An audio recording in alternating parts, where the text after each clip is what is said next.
Hello everyone.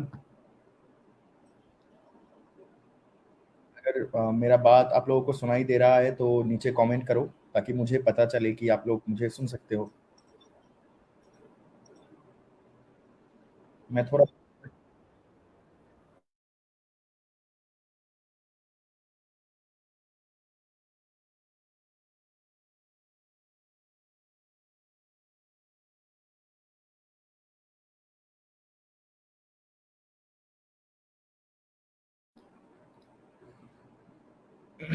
अगर आप लोग मुझे सुन सकते हो तो नीचे कमेंट करके बताना कि आप मुझे सुन सकते हो ठीक ठाक से।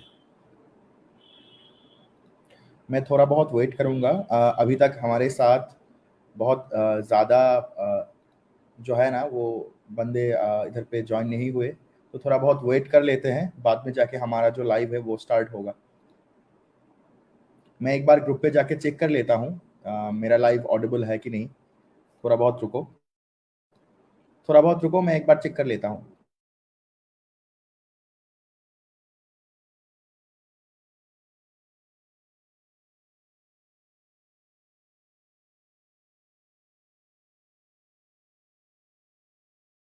हाँ, मुझे लगता है सब कुछ ठीक ठाक है, हम लोग लाइव पर जा सकते हैं।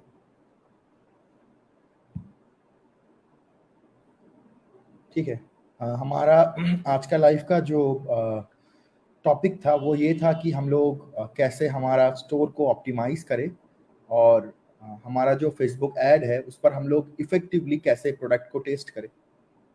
ठीक है, तो मैं मेरा जो है वो स्क्रीन इधर पे शेयर करता हूँ।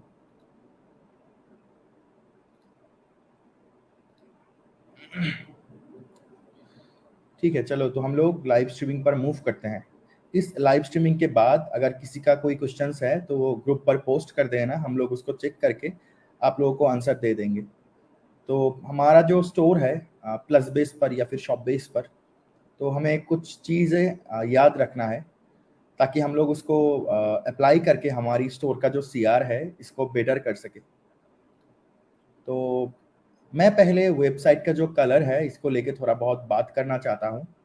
बहुत सारे ऐसे बंदे हैं जो वेबसाइट क्रिएट करते हैं, वेबसाइट डेकोरेट करते हैं, लेकिन उनका जो कलर कॉम्बिनेशन है वो अच्छा नहीं है। एक अच्छा वेबसाइट का मेनली 3 या फिर 5 कलर्स होते हैं। जितने भी बड़ा से बड़ा वेबसाइट है उनका प्राइमरी, सेकेंडरी और न्यूट्रल इस टाइप का 3 या फिर मैक्सिमम 5 कलर्स वो लोग यूज़ करते हैं, इससे ज़्यादा नहीं। तो जो बेहतरीन साइट्स है उन पर कम से कम कलर यूज़ होते हैं। तो 3 कलर रहता है, एक है प्राइमरी, एक है सेकेंडरी, एक है न्यूट्रल। तो प्राइमरी कलर वो है जो आप सब कुछ पर यूज़ करोगे। समझो आपका जो प्रोडक्ट का एड टू कार्ड है या फिर आपका जो प्रोडक्ट की नॉर्मल हेडर है, फुटर है, इस पर आप यूज़ कर रहे हो।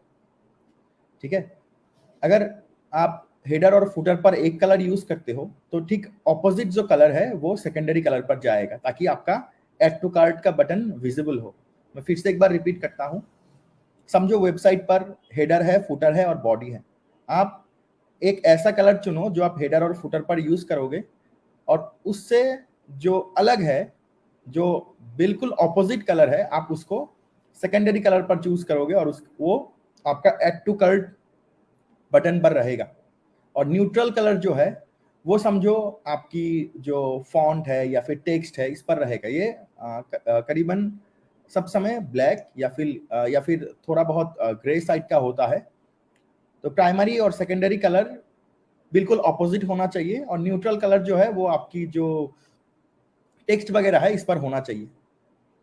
तो मैं आपको एक चीज समझाता हूँ। समझो मेरी वेबसाइट की मेन कलर है रेड, तो मेरा कॉल टू एक्शन का कलर होना चाहिए ग्रीन, बिल्कुल ऑपोजिट वाला।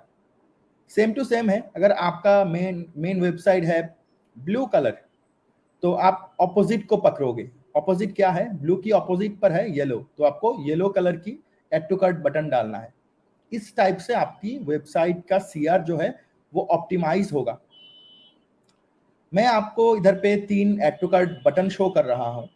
एक है जो व्हाइट कलर नेक्स्ट बटन, ये एक एड टू कार्ट बटन है। मैं आपको नेक्स्ट इसको लिखकर दिखा रहा हूं। एक है व्हाइट कलर बटन, एक है ग्रीन कलर बटन, एक है रेड कलर बटन।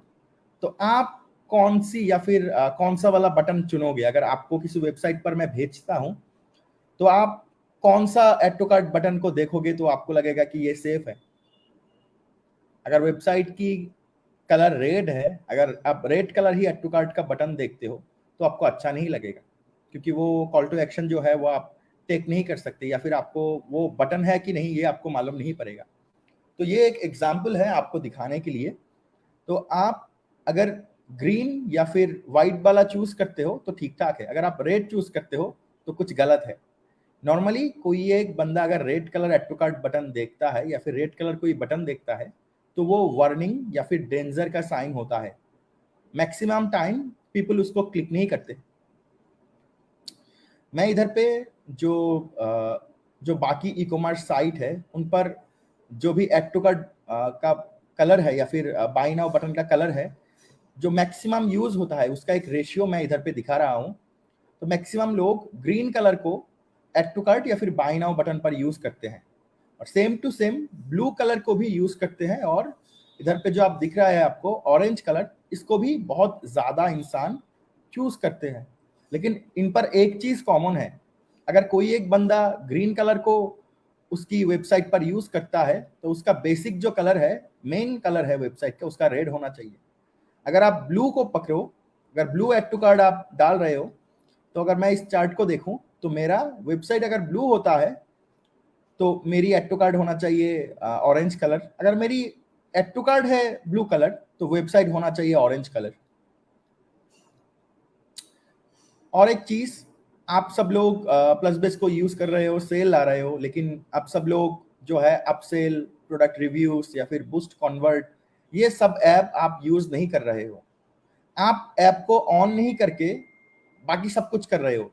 मतलब मैं आपको बोलता हूं, जो फंक्शन है इसके अंदर आप सब कुछ ठीक ठाक से कर रहे हो, लेकिन बूस्ट अपसेल का जो ऐप है आप इसको ऑन नहीं कर रहे हो, तो ये ऐप काम नहीं करेगा।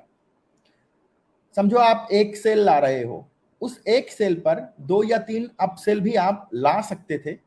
आपको नहीं मालूम कौन सा बंदा खरीदेगा, कौन सा बंदा नहीं खरीदेगा। इसकी वजह से आपको ये पता नहीं चलेगा किस टाइम कौन सा बंदा ज्यादा खरीदेगा। तो आपको सारे के सारे टाइम पर वेल प्रिपेयर्ड रहना चाहिए।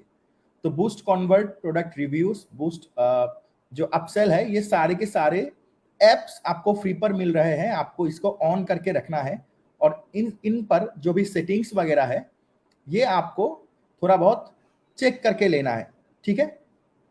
तो एक और चीज है, हम लोग जो काम कर रहे हैं या फिर नहीं कर रहे हैं, एक सेलर जर्नी है, कैसे एक सेलर नया सेलर से पावर लेवल सेलर तक जाता है, या फिर वो लोग कैसे जो है सेलर का जो लाइफ सर्कल है वो कैसे समझो आप रोटेट करता है, ये आपको समझना चाहिए। पहले एक नया बंदा आता है जिसको कुछ भी मालूम नहीं था, वो बाद में जाके, क्योंकि उसके पास इन्वेस्टमेंट की उतना ज्यादा कॉन्फिडेंस नहीं है, उसको नॉलेज नहीं है, तो पहले वो ऑर्गेनिक पर सीखता है। बाद में ऑर्गेनिक को सीख कर यूटिलाइज करके वो न्यू सेलर बन जाता है। न्यू सेलर पर वो जो एक्सपीरियंस उसको आया, उसको वो अप्लाई कर करके थोड़ा बहुत मिड लेवल सेलर तक चला जाता है। लेकिन मिड लेवल सेलर तक जाने के बाद अगर आप पेड ऐड ना सीखो, पेड ऐड आपको नहीं मालूम है, तो आप बहुत अच्छे से सेल नहीं कर सकते और आप पावर सेलर नहीं बन सकते। समझो कोई एक बंदा अगर नॉर्मल पीपल है, वो न्यू सेलर या फिर मिड लेवल सेलर नहीं होता, उसको ऑर्गेनिक नहीं सीखनी, डायरेक्टली पेड पर जाना चाहता है तो भी जा सकता है। 2 साल तक अगर ऑर्गेनिक सीखो तो आपको 2 साल तक ऑर्गेनिक की जो पहचान है, जो नॉलेज है, जो एक्सपीरियंस है, वो गेन होगा। अगर आप 2 साल से पेड एड सीख रहे हो तो आपको 2 साल का पेड एड का जो एक्सपीरियंस है, नॉलेज है, वो गेन होगा। मतलब आपको पेड एड पर सक्सेस होने में कम समय लगेगा, ठीक है। तो ये जो सर्कल है आप ब्रेक कर सकते हो। लेकिन नॉर्मल जो नया बंदे आते हैं उनके पास इन्वेस्टमेंट नहीं है, तो पहले वो नॉर्मल पीपल से न्यू सेलर बनते हैं, बाद में मिड लेवल सेलर, बाद में पावर सेलर। और मिड लेवल सेलर से पावर सेलर तक जंप करने के लिए एक एक और एकमात्र हथियार आप समझो तो ये है पेड एड्स या फिर पेड ट्रैफिक। ये टिकटॉक का हो सकता है, ये गूगल का हो सकता है, ये फेसबुक का हो सकता है। लेकिन आपको वो चूज करना है, आप कौन सी पेड एड की ट्रैफिक को आप यूटिलाइज करोगे, और आपको सीखना है ये सब कुछ। तो चलो अब हम लोग हमारी जो टेस्टिंग की बात है उस पर आते हैं। टेस्टिंग बहुत सिंपल सा है और बहुत सारे लोग इसको कॉम्प्लिकेटेड, ओवर कॉम्प्लिकेटेड करते हैं। तो हम लोग टेस्टिंग की जो बात है वो सिंपल से आपको समझाते हैं। फेसबुक ऐड पर 3 लेयर होते हैं, कैंपेन, एड सेट और एड। कैंपेन पर आपको ऑब्जेक्टिव सिलेक्ट करना है, ये ऐड कौन सी टॉपिक पर है, आपको सेल चाहिए, आपको ऐप इंस्टॉलेशन चाहिए, आपको फॉर्म फिलअप चाहिए, आपको साइन अप चाहिए, या फिर आपको एंगेजमेंट चाहिए, ये ऑब्जेक्टिव आपको कैंपेन पर सिलेक्ट करना होता है। एड सेट लेवल पर आप कितने बजट रखोगे, आपका टारगेटिंग क्या है, आपका ऑडियंस कौन सा है, उनका डेमोग्राफिक क्या है, आपका टारगेटिंग किस किस टाइप का है, ये सब कुछ आपको एड सेट पर डालना है। और एड्स पर आपको डालना है आप कौन सा इमेज एडवर्टाइज करना चाहते हो, कौन सा वीडियो आप एडवर्टाइज करना चाहते हो, आपका एड्स का जो टेक्स्ट है या फिर एड कॉपी है वो कौन सा होना चाहिए, ये सब कुछ एड की लेवल पर जाता है। ये जो स्ट्रक्चर है, जिनके पास कम बजट है उनके लिए बहुत बेहतरीन ये स्ट्रक्चर है। फेसबुक को अगर आप बहुत ज्यादा पैसे दोगे तो वो ज्यादा पैसे ही मांगेगा, अगर आप कम दोगे तो वो कम पर ही खुश है। आप जितने दोगे उतना उसको चाहिए। फेसबुक समझो जिस दिन से उसका जन्म हुआ उस दिन से वो भूखा है। अगर आप $2 भी देते हो तो भी उसको चाहिए, अगर आप $2000 भी देते हो तो भी उसको चाहिए। ठीक है, तो हम लोगों के पास ये कंट्रोल होना चाहिए कि हम लोग कम से कम स्पेंडिंग करें और ज्यादा से ज्यादा रिटर्न हम लाए। तो कैसे कर सकते हैं, तो क्या हम इससे कम पर टेस्टिंग कर सकते हैं? अब जो फेसबुक का मार्केट है, अब जो $50 है, इससे कम हम लोग उतने ज्यादा इफेक्टिवली टेस्ट नहीं कर सकते। ठीक है, तो एक प्रोडक्ट के लिए हमको एटलीस्ट $50 स्पेंड करना चाहिए। ठीक है, तो $50 स्पेंड करना चाहिए। कैसे करना चाहिए? एक कैंपेन होगा, एक कैंपेन पर एक ही प्रोडक्ट होगा। सो मैं कैंपेन पर इसको बोल रहा हूं प्रोडक्ट। समझो कोई एक हेयर कलर है या फिर फेस मास्क है या फिर समझो ब्लैक हेड रिमूवर है, तो एक प्रोडक्ट के लिए एक कैंपेन, और एक कैंपेन के लिए 5 अलग से टारगेटिंग, 5 ऑडियंस आपको चाहिए। और हर एक ऑडियंस के लिए एक एड आपको चाहिए। इस पर मैं एक चीज बोलता हूं, पहला पहला जो टाइम था उस पर इमेज एड्स बहुत अच्छा करते थे, लेकिन अब आपको वीडियो एड्स चाहिए, बहुत कॉन्विंसिंग, कॉन्फिडेंट वाला वीडियो एड्स आपको चाहिए। अगर इमेज एड आप डालते हो तो ये फनल या फिर ये काम अच्छे से नहीं होगा। एक प्रोडक्ट लो, उसके लिए 5 टारगेटिंग को आप ढूंढो, हर एक टारगेटिंग पर एक एड होना चाहिए। समझो आपने एक एड किसी से बनवा के लिया या फिर एक एड आपने क्रिएट किया, एक वीडियो एड्स, आप सारे के सारे एड सेट पर वही वाला एड आप डाल सकते हो, कोई दिक्कत नहीं। लेकिन टारगेटिंग जो है, एड सेट जो है, वो यूनिक वाले ऑडियंस को होना चाहिए। ठीक है, तो एक कैंपेन, 5 यूनिक टारगेटिंग है एड सेट पर, और एक वीडियो, या फिर आप एड क्रिएटिव 2 या 3 रख सकते हो। तो मैं एक एड को चुनूंगा, एक कैंपेन, 5 एड सेट, हर एक एड सेट के लिए एक ही एड होगा, एक वीडियो होगा। ठीक है, तो हम लोग इसको डालकर नेक्स्ट दिन के लिए इसको स्केड्यूल कर देंगे। ठीक है, तो हमारा जो नेक्स्ट स्टेप है वो ऐसा होगा। समझो आपने कैंपेन बजट पर, ये जो कैंपेन है वो सीबीओ होना चाहिए। ठीक है, ये एबीओ नहीं, ये सीबीओ होना चाहिए। सीबीओ की मतलब है कैंपेन बजट ऑप्टिमाइजेशन। तो सीबीओ पर हम लोग कैसे रन करेंगे? कैंपेन पर $50 डेली बजट होगा, 5 एडसेट होंगे, हर एक एडसेट पर एक एड होगा। तो अगर कोई एक एडसेट $50 तक स्पेंड करता है, तो ये जो चीज है ये एक रन की तरह है। समझो आप अगर 10 माइल या फिर समझो अगर आप 10 मीटर नहीं आप रन कर चुके हो, तो आप 20 मीटर नहीं जा सकते, क्योंकि आपने पहला 10 मीटर ही उसको पार नहीं किया। तो ये चीज सेम है, अगर आप $5 स्पेंड नहीं करते तो आप $10 भी स्पेंड नहीं कर सकते, आप $20 भी स्पेंड नहीं कर सकते। मैं इधर पे आपको दिखा रहा हूं, समझो मुझे $20 तक स्पेंड करना है, अगर मैं $5 नहीं स्पेंड करूं तो मैं तो $10 तक जा नहीं सकता, 14 या फिर $16 तक भी नहीं जा सकता। तो अगर मैं स्टार्ट ना करूं स्पेंडिंग तो $20 तक स्पेंडिंग नहीं होगा। तो पहला जो चेक है हम लोगों को एड सेट पर देखना है। समझो मैंने सीबीओ ऑन किया तो सारे के सारे एड सेट को मैंने नेक्स्ट दिन के लिए शेड्यूल कर दिया, तो नेक्स्ट दिन वो लॉन्च होंगे, 5 या 6 घंटे बाद उनका स्पेंडिंग मेरे सामने आएगा। तो कोई एक या 2 या 3 एड सेट ज्यादा स्पेंड करेगा और बाकी 2 या 3 वो कम स्पेंड करेगा। जो एड सेट $5 स्पेंड कर चुका है मैं उसको मॉनिटर करना स्टार्ट कर दूंगा। अगर एड सेट का स्पेंड है $5 तो सीपीसी क्या एक या फिर 1 या फिर 1.3 के नीचे है या फिर नहीं है। समझो 1 पॉइंट या फिर 1.3 की समान है तो भी चलेगा, वो अच्छा है। सीटीआर जो है वो क्या 3 के समान या फिर 3 से ज्यादा है, अगर होता है तो वो एड सेट अच्छा है, मैं उसको रखूंगा। अगर नहीं अच्छा है, समझो मेरा सीपीसी जो है वो 1 या फिर 1 या फिर 1.3 से ज्यादा है और सीटीआर जो है वो 3% से बहुत कम है, तो $5 स्पेंड करने के बाद ही मैं उस एड सेट को पॉज कर दूंगा। अगर मैं एक एड सेट को पॉज कर देता हूं तो बाकी 4 रहेंगे, बाकी 4 भी थोड़ा थोड़ा करके $5 तक स्पेंड चला ही जाएगा उनका, तो मैं फिर से चेक करूंगा। ऐसे हर एक एड सेट पर $5 स्पेंड करने के बाद मुझे चेक करना है। ठीक है, समझो $5 स्पेंड कर चुके हैं तो एक एक अगर समझो जो रूल्स है उसको ये फुलफिल नहीं करता तो इसको मैं पॉज कर दूंगा। सेकेंड वाला जो है उसको चेक करूंगा। समझो एड सेट 2 पर वो भी $5 तक स्पेंड कर चुका है, तब मैं जाके फिर से चेक करूंगा सीपीसी या फिर सीटीआर इसको मीट करता है कि नहीं। अगर करता है तो मैं उसको नेक्स्ट फ्रेश पर जाने के लिए उसको मैं परमिशन दूंगा, मैं उसको पॉज नहीं करूंगा। समझो 2 नंबर एड सेट जो है वो पहला वाला जो रूल्स है वो फुलफिल कर चुका है तो वो चलेगा। 3 नंबर पर मैं चेक कर रहा हूँ, समझो 3 नंबर पर $6 तक स्पेंड हो चुका है, 1 से 1.3 तक जो सीपीसी है इसके भीतर नहीं है, ये बहुत ज्यादा है, तो मैं उसको भी पॉज कर दूंगा।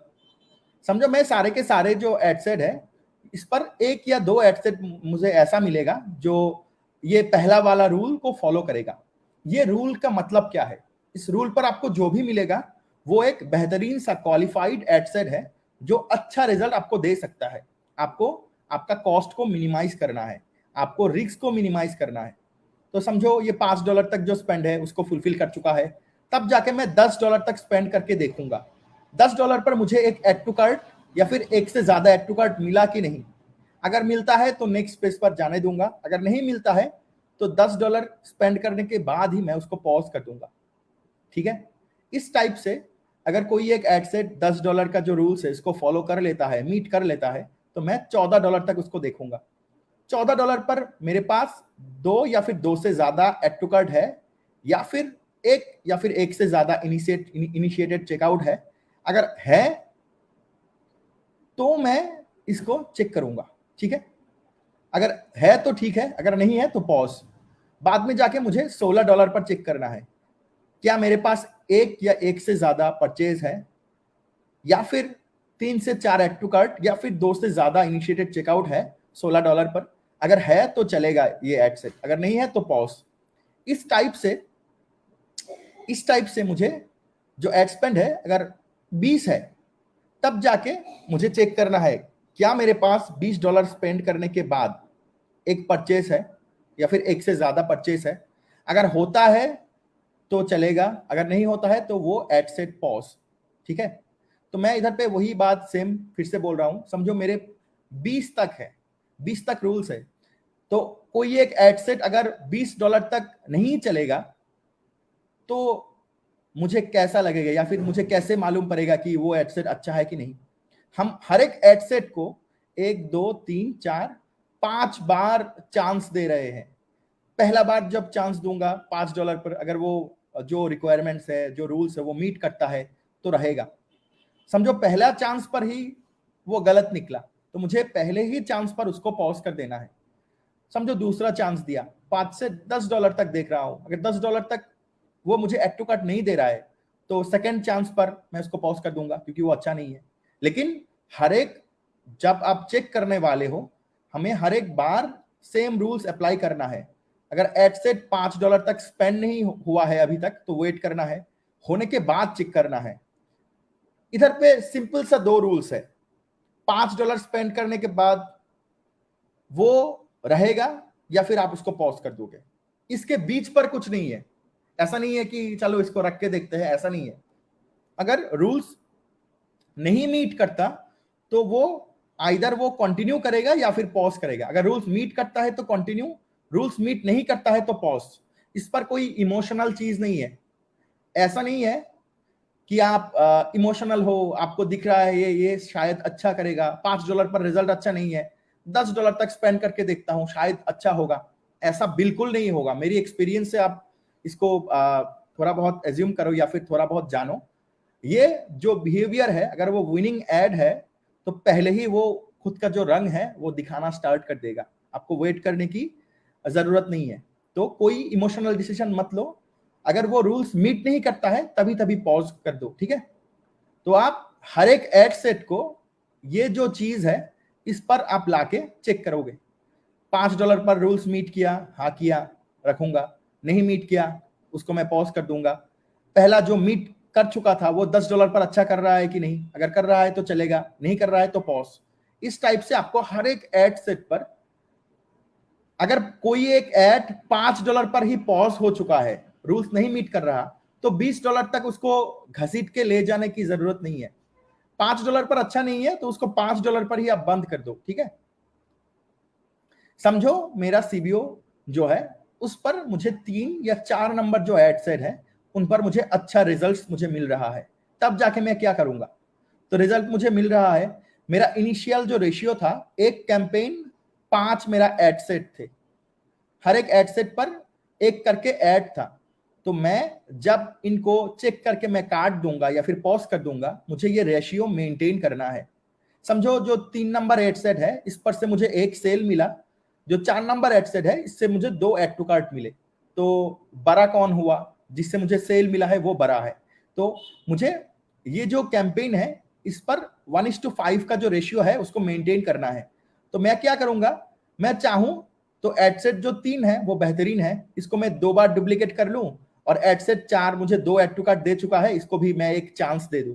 तो इसको एक बार 4 नंबर को एक बार, 3 नंबर को 2 बार हम डुप्लीकेट करें तो 1:5 का जो रेशियो था पहला वाला वो फुलफिल कर जाएगा, ठीक है। तो मैं वही करने वाला हूं। मैं 3 का 2 डुप्लीकेट करने वाला हूं, 4 का 1, और फिर से सेम टाइप से मैं उसको चेक करूंगा। समझो मैं अगर डुप्लीकेट कर लिया तो क्या मेरी एडसेट जो नया वाला एडसेट है, एडसेट 3 का मैं 2 डुप्लीकेट कर चुका हूं, क्या उसको मैं 20 तक चेक करूंगा? नहीं, मैं पहले 5 तक चेक करूंगा। पहले 1 से 5 नंबर सीरी तक उसको जाना है। अगर वो ठीक ठाक से जाता है तब जाके मुझे 5 से 10 नंबर सीरी तक उसको चेक करना है। कोई एक बंदा अगर 4 नंबर या फिर 5 नंबर सीरी से ही वो गिर जाता है, फिर से उसको पकड़ के उठाना नहीं है, ठीक है। वो उतना ज्यादा स्ट्रांग नहीं है, उसको वहीं पर छोड़ देना है, ठीक है। तो ये फंडामेंटल है, आपको समझना चाहिए। अगर नहीं समझोगे तो आपका लॉस होगा, आप टेस्टिंग पर बहुत ज्यादा पैसा जाया कर दोगे। तो ये है एक छोटी बहुत स्क्रीनशॉट।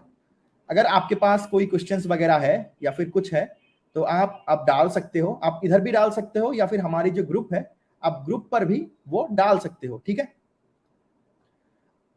अगर आपके पास कोई क्वेश्चंस वगैरह है तो आप इधर पे आप कमेंट पर डालना स्टार्ट कर दो प्लीज। मैं आपका जो कमेंट्स है वो चेक करके आपका आंसर दे दूंगा।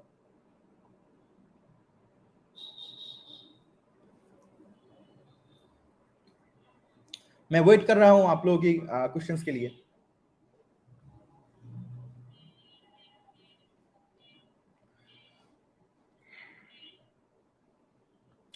किसी के पास अगर कोई एक क्वेश्चंस है तो इधर पे ड्रॉप करना स्टार्ट कर दो। और ये जो वीडियो है ये ग्रुप पर रह जाएगा। कोई एक बंदा अगर फिर से देख लेते हो इसको, या फिर आपको ये लग रहा है कि ये नॉलेजेबल है, आपका थोड़ा बहुत जो ज्ञान है वो इंक्रीज हो रहा है, तो कमेंट पर आप मुझे मेंशन करके बोल सकते हो कि भाई वीडियो अच्छा लगा, ऐसा वीडियो देते रहो, या फिर इस टाइप का जो है ये मेंटरशिप प्रोग्राम आप ऐसे लेते रहो। मैं भी चाहता हूं आप लोगों के साथ बहुत ज्यादा नॉलेज शेयर करूं। मेरा बैकग्राउंड जो है, मैं 8 सालों से पीओडी और ड्रॉप शिपिंग कर रहा हूं, तो मेरे पास बहुत ज्यादा नॉलेज है। समझो नॉलेज की तो कोई सीमा नहीं होता, लेकिन मैंने मेरी जो 8 साल इधर पे मैंने बिताया, मैं बहुत ज्यादा एक्सपीरियंस गेन कर चुका हूं। तो कुछ भी अगर चाहिए, कुछ भी अगर आपको मांगना है या फिर कुछ पूछना है तो ग्रुप पर पोस्ट कर दो मुझे टैग करके, तो मैं आपकी सॉल्व जो है वो दे दूंगा, ठीक है। आपका ये जो वीडियो है ये रह जाएगा ग्रुप पर, आप कोई भी समय किसी भी समय आप इसको देख सकते हो, ठीक है। तो रिपीट करने की कोई चीज नहीं है, आप थोड़ा बहुत टाइम लेके ये वीडियो को देख लेना, ये ग्रुप पर रह जाएगा, आप फिर से चेक कर सकते हो।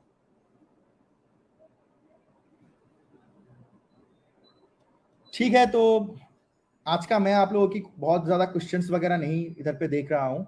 कुछ भी अगर आपके पास क्वेश्चंस है तो बाद में पूछ लेना, मैं हूँ ग्रुप पर, कोई बात नहीं। आपका जो भी क्वेश्चंस है आप ग्रुप पर डालना स्टार्ट कर दो। टेक केयर गाइस, मैं हूँ ग्रुप पर आप लोगों की हेल्प करने के लिए। तो चलो ग्रुप पर मिलते हैं, कोई क्वेश्चंस है तो ग्रुप पर पोस्ट कर देना। Take care guys.